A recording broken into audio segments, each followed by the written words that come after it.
एवढे गुन्हे त्यांच्यावर, हे सुद्धा तुम्ही सगळे बघून घ्या. आणि एकीकडं आपण आहेत, त्याची पावती ही आहे. हीच नाही, अनेक असे आहेत.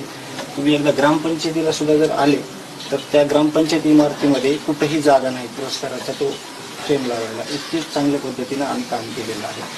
आणि तुम्ही म्हणल्याप्रमाणे की म्हणजे एक थेंब जर रक्ताचा दिसला तर आपल्याला एवढा त्रास होतोय, तर ते फक्त मी लास्टला दाखवल, कारण का मी आतापर्यंत त्या दुःखात गेलो नाही. म्हणजे मी पूर्ण संपून जाईल. मी नाही, तुम्हाला जे आता दाखवणार आहेत ना ते खूप भयानक आहे. म्हणजे मी ते म्हणजे तुम्हाला एक्सप्लेन पण करू शकत नाही आणि मी स्वतःला हे पण करू शकत नाही. खूप भयानक आहे.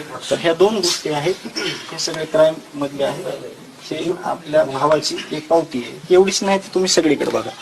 आणि हे दत्तादादा आत्ताचं जे 26 जानेवारीचं ध्वजारोहण आहे, आम्ही 15 वर्षात एकही ध्वजारोहण आपल्या हाताने केलं नाही. जरी लोकप्रतिनिधी असलो तरी आपण सामाजिक क्षेत्रातले विविध स्तरातले लोक त्यांना त्याचा ध्वजारोहणाचा मान देतात. हजमाजी सैनिकांना, पोलीस प्रशासनाला आपण मान द्यायचो. तर हे त्याचंच एक आत्ताच आहे. हे 26 जानेवारीचं दत्तादादानी, हे आई आहे माझी, दत्तादादांना आत्ताचं ध्वजारोहण केलं. ते मृत्यू झाल्यानंतर सांत्वन करायला आले होते हे दत्तादादा. आणि त्यापूर्वीही ते नेहमी यायचे.